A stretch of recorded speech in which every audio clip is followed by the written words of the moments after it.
से कहा जा रहा है। और एक और चीज़ आसमा साहिबा, मैं आपकी तरफ आ जाती हूँ। जब से ये सारा मामला शुरू हुआ है और बार बार ये कहा जा रहा था जंग हो सकती है और किसी भी वक्त कुछ भी हो सकता है, भारत पर भरोसा नहीं किया जा सकता, आपने कोई ऐसा शख्स देखा जिसके चेहरे पे थोड़ी सी परेशानी हो, जंग को लेकर, जंग हो गई तो क्या होगा? मैंने तो अभी तक नहीं देखा था। पाकिस्तान के अंदर की अगर जंग हो गई, नहीं होनी चाहिए, डेफिनेटली बड़ा नुकसान होता है and it's not a joke, लेकिन मैंने परेशान किसी को नहीं देखा जंग के बारे में सोचते। बिल्कुल नहीं देखा, और बॉर्डर के उस पार बहुत परेशान देखा। और मैं आपको बताऊं, कल ये जोश और जज्बा था कि जहां से हम गुजर रहे थे, यानी अगर हम कहीं बाहर गए हैं तो गार्ड पूछ रहा है, जो लोगों की हेल्प पूछ रही है, या लोग जो काम करते हैं हमारे साथ वो पूछ रहे हैं कि बाजी अटैक कब करना है। exactly. और अभी हमें बॉर्डर पे भेज दें बस आप अब कहीं हमारा नाम लिखवा दें, यानी ये जज्बा था। आप कैसे शिकस्त देंगे ऐसे जज्बे को? आप कैसे ऐसी कौम को शिकस्त? और जो लोग कहते हैं ना कि मैं बिल्कुल, हम प्रैक्टिकल लोग हैं, प्रैग्मेटिक हैं, कि असलहे के साथ ये जंग जीती जाती है, या एक वो जज्बा जो है वो भी वो ज़रूरी है, लेकिन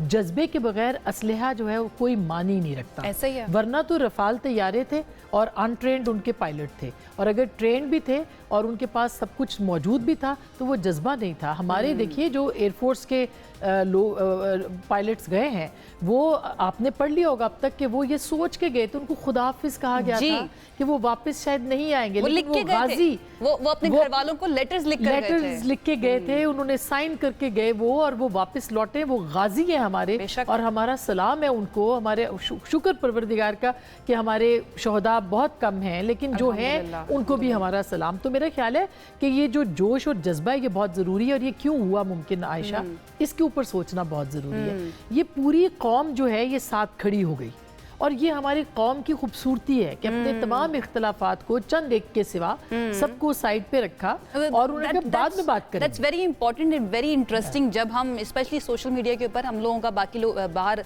दुनिया के साथ भी रब्ता रहता है, लेकिन सोशल मीडिया के ऊपर जिस तरह से पिक्चर्स आ रही थी, वीडियोज आ रही थी, वो ड्रोन्स की आपने देखी होंगी किस तरह से एक फौजी के साथ मिलकर आम शहरी जो है ना ड्रोन को गिरा रहा था, और बिल्कुल भी सीरियस नहीं ले रहे थे, के साथ ड्रोन गिरा रहे थे। और दूसरी बात ये कि अगर इस पे जो हमारा सोशल मीडिया, अगर अवाम हमारे परेशान होते तो ये जो मीम का मुकाबला भी जीता है जिसने लोगों का मोरल हाई रखा है। मैं लोग कहते हैं कि आप इसको संजीदा लें, जंग को ये लें, भाई जंग वाकई संजीदा है, और हम नहीं लड़ना चाहते थे जंग, हम इसके खिलाफ है। जंग कभी भी जो है वो कोई सल्यूशन नहीं है, जंग मसला है, मसलों को हल नहीं करती है। आखिर में भी तो आपने गुफ्तगू की है ना, DGMOs का आपस में राब्ता हुआ है, और उनके राब्ते के बाद ये फिजा जो है वो बरकरार हुई है। और उससे पहले जो मार्गो रोबियो ने किया या डोनाल्ड ट्रंप साहब ने जो ट्वीट किया, उसके पीछे एक पूरा होमवर्क था ना, तो आपने गुफ्तगू की तो ये हुआ। अगर ये आप पहले कर लेते, अगर जो पाकिस्तान आपको ऑफर कर रहा था कि तहकीकात में हम आपका साथ देते हैं, मगर एक उसमें पाकिस्तान के लिए बहुत बेहतर हो गया आयशा,